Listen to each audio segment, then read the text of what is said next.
Madani terus bekerja. Assalamualaikum semua. Impak keseluruhan pergerakan nilai ringgit terhadap daya saing perdagangan negara dijangka kekal terkawal. Menurut Menteri Kewangan II Yang Berhormat Senator Datuk Seri Amir Hamzah Azizan, ringgit telah meningkat sebanyak 10.1% berbanding dolar Amerika pada 2025 serta antara 1.5 hingga 13.9% berbanding mata wang utama serantau. Perkembangan positif ini melahirkan satu persoalan.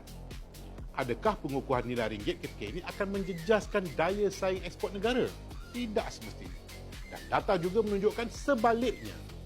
Contohnya pada 2025, negara mencatatkan pertumbuhan ekspor kasar yang lebih tinggi sebanyak 6.5% berbanding hanya 5.8% pada 2024. Prestasi ekspor ini juga disokong oleh prestasi pelancongan ke dalam negara yang kukuh.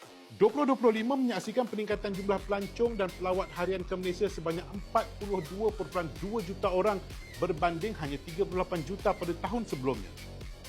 Di bawah tonggak ketersambungan dalam strategi pelaburan Malaysia, Khazanah Nasional melalui penswastaan dan transformasi Malaysia Airport Holding Berhad telah merekodkan peningkatan penumpang sebanyak 11.2% kepada 104.4 juta pada 2025 berbanding hanya 93.8 juta pada 2024. 15 syarikat penerbangan baru turut memulakan operasi ke Malaysia, sekaligus memperkukuhkan akses dan kapasiti pelancongan negara selari dengan momentum Tahun Melawat Malaysia 2026.